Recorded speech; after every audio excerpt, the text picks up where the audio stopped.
Hi, hello, X level. How are you? I hope you are healthy and safe. Kita berjumpa lagi dalam pembelajaran tematik.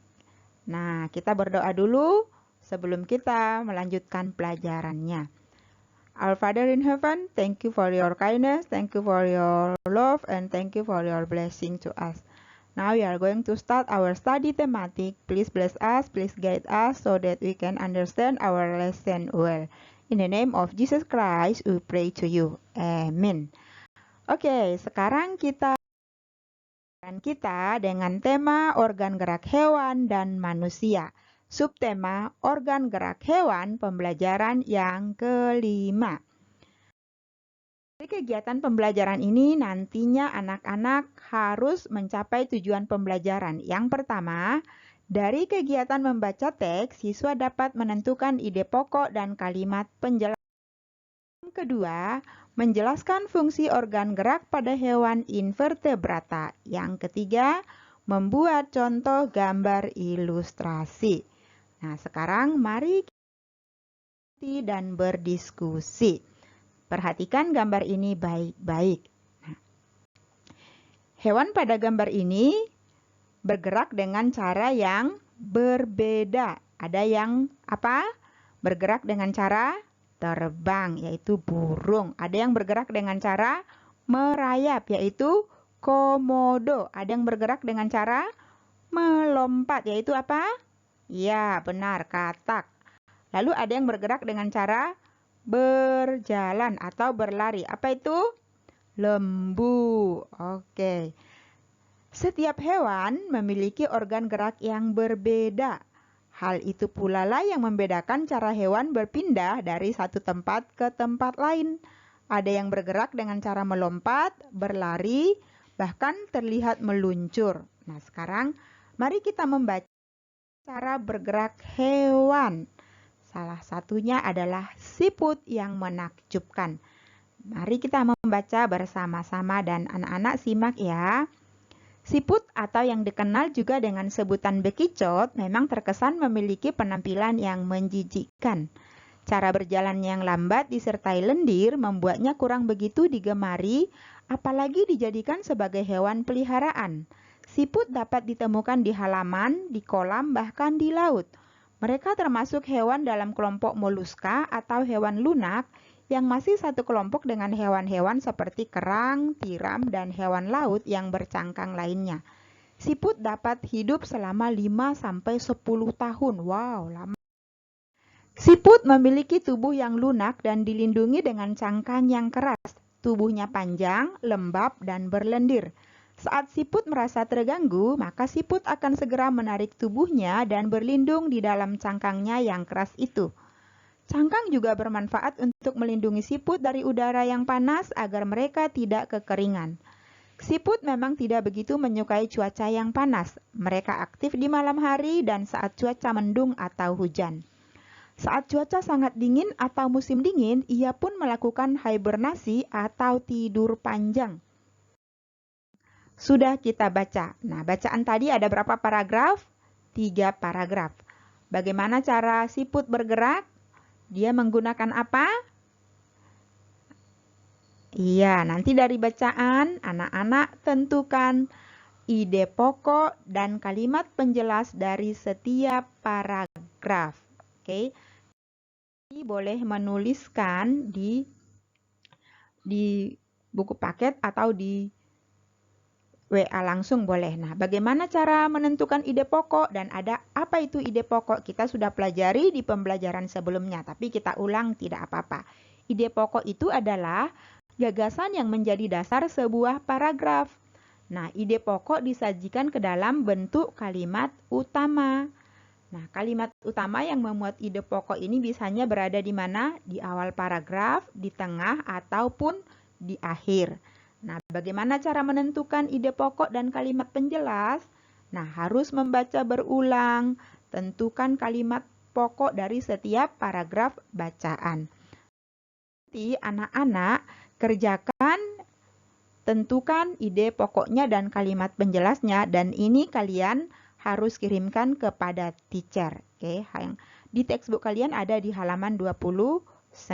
Ditulis yang rapi dan ditulis yang jelas ya, dan tidak asal-asal. Nah, sekarang kita sudah mengetahui bagaimana siput bergerak dari teks bacaan dan bagaimana kita menentukan ide pokok dan kalimat penjelasnya.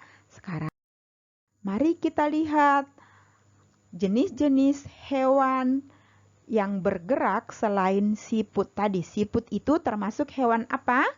Siput itu termasuk hewan invertebrata. Di pelajaran sebelumnya kita sudah belajar organ gerak hewan pada hewan vertebrata dan hewan invertebrata. Nah, sekarang kita lihat hewan invertebrata, organ geraknya apa? Mari kita lihat. Apa itu hewan invertebrata? Hewan invertebrata adalah hewan yang tidak memiliki tulang belakang. Ciri-cirinya apa? Tidak memiliki tulang belakang, memiliki rangka luar, otak hewan vertebrata tidak terlindungi oleh tengkorak. Biasanya susunan syaraf hewan vertebrata berada pada bagian ventral dan perut, tepatnya biasanya di bawah saluran pencernaannya. Oke. Nah, siput termasuk hewan invertebrata. Sekarang saja hewan invertebrata.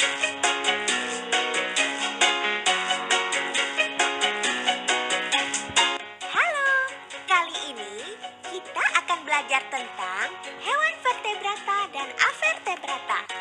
Agar lebih jelas, kita simak penjelasan berikut yuk. Coba perhatikan kedua hewan berikut. Ular. Ular memiliki tulang belakang. Salah satu ciri hewan vertebrata ialah memiliki tulang belakang. Dengan demikian, ular termasuk hewan vertebrata.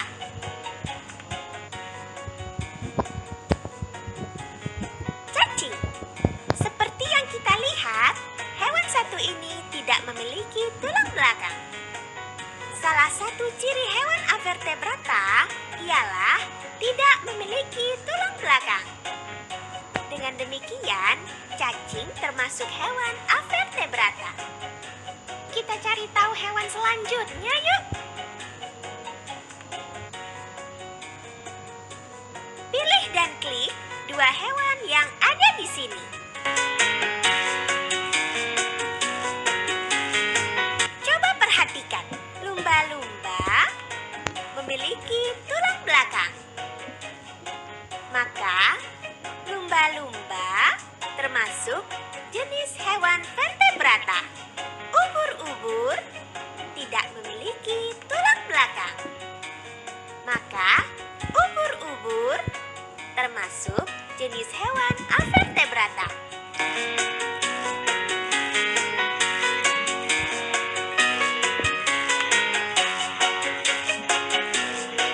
Coba perhatikan, ikan memiliki tulang belakang. Maka, ikan termasuk jenis hewan vertebrata. Cumi-cumi tidak memiliki tulang belakang. Maka, cumi-cumi termasuk jenis hewan avertebrata.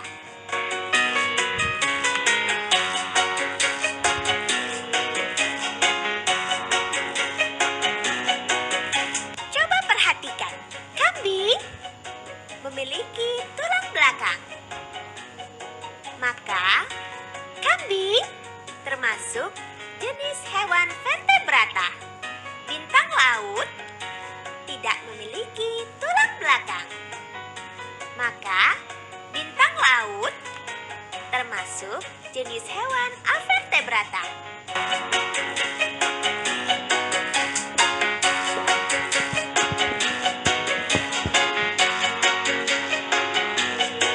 Coba perhatikan, burung memiliki tulang belakang. Maka, burung termasuk jenis hewan vertebrata. Siput tidak memiliki tulang belakang. Maka, siput termasuk jenis hewan avertebrata.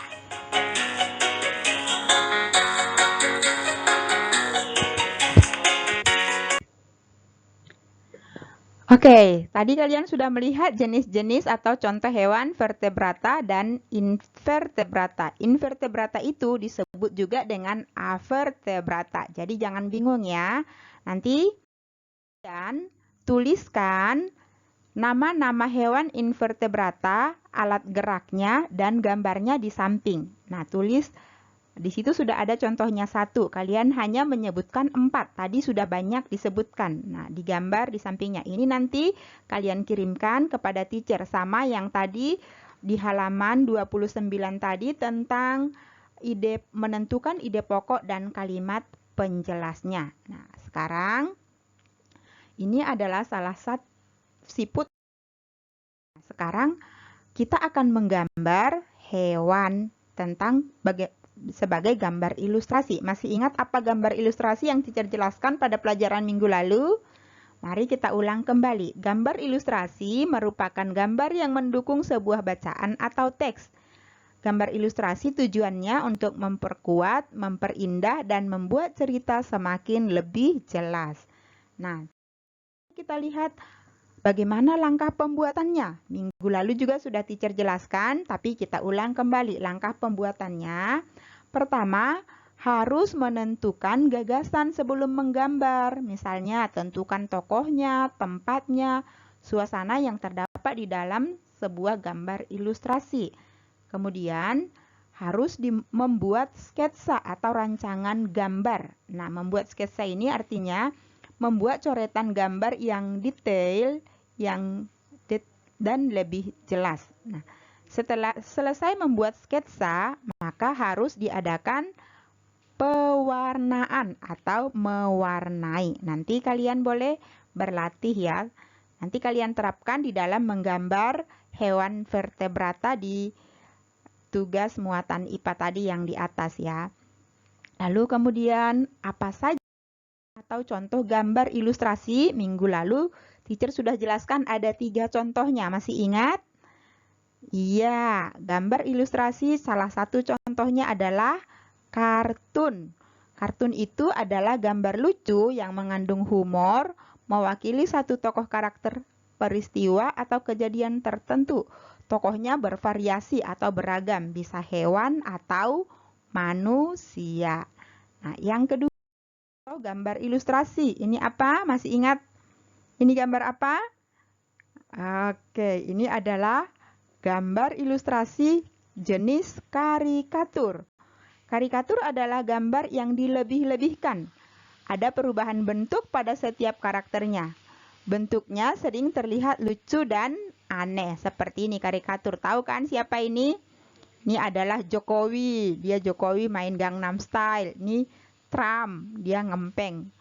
Kemudian ini ada Obama, ada SBY, ada Indomie. Oke. Nah, ini adalah contoh-contoh gambar karikatur yang dibuat berlebihan. Masa Trump ngempeng? Nggak mungkin kan? Waktu bayi mungkin dia ngempeng. Oke. Nah, selain kartun dan karikatur, apalagi contoh gambar ilustrasi? Ini adalah gambar. Nah, ini ada idola kamu di sini yang suka nonton drakor. Oke, ini adalah gambar ilustrasi yang disebut dengan gambar realis. Gambar realis itu adalah gambar yang dibuat sesuai dengan kenyataan atau keadaan yang sebenarnya, sama dengan gambar aslinya. Misalnya ini gadis Bali, ini memang gambarnya asli seperti ini. Ini juga idola kamu yang suka nonton drakor, yang suka nonton film Korea. Nah, ini gambar yang dibuat sesuai dengan aslinya.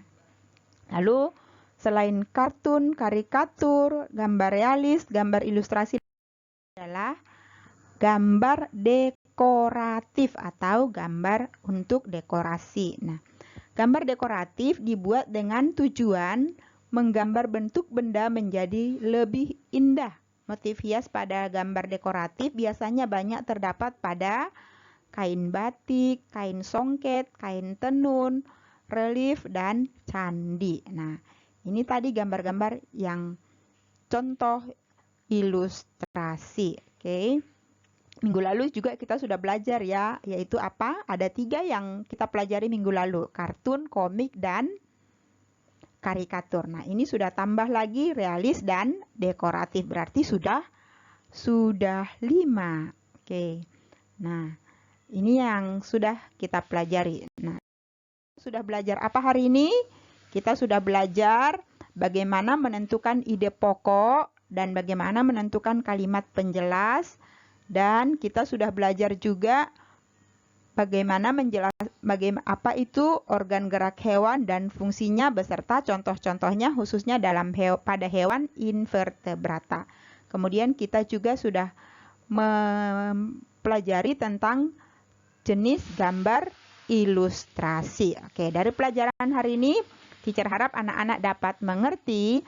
Nah, kalian kerjakan dan yang dikirim nanti tugasnya kepada teacher yaitu tadi membuat ide pokok dan kalimat penjelas di halaman 9 itu untuk penilaian muatan bahasa Indonesia, dan halaman 30 itu kalian buat juga tentang nama hewan invertebrata, alat geraknya, dan gambarnya. Itu untuk penilaian keterampilan portofolio muatan IPA. Jadi dikerjakan dengan jelas, dengan baik, dengan benar ya nak. Dan untuk halaman ayo berlatih, halaman 32, anak-anak kerjakan supaya tidak terlalu banyak, tetapi dikerjakan dengan rapi, jelas, jawabannya lengkap, yaitu kalian kerjakan hanya nomor 1 saja. Ya, hanya nomor 1 saja supaya tidak asal kirim asal kerjakan karena kebanyakan. Jadi halaman 32 hanya nomor 1 saja karena itu sudah ada berapa? Ada 4 jawabannya. Kalian harus menuliskan perbedaan antara gambar realis, kartun, karikatur, dan dekoratif. Oke? Jadi yang dikerjakan halaman 29 menentukan ide pokok dan kalimat penjelas.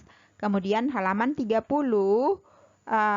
menulis nama hewan invertebrata dan gambarnya serta alat geraknya, dan menjawab perbedaan gambar realis, kartun, karikatur, dan dekoratif. Oke, sampai di sini pembelajaran kita. Sampai bertemu kembali di pembelajaran berikutnya. Tetap semangat belajar ya. Mari kita berdoa. Our Father in heaven, thank you for your blessing. Now we have done our lesson. Please bless us, please guide us. In the name of Jesus Christ, we pray to you. Amen.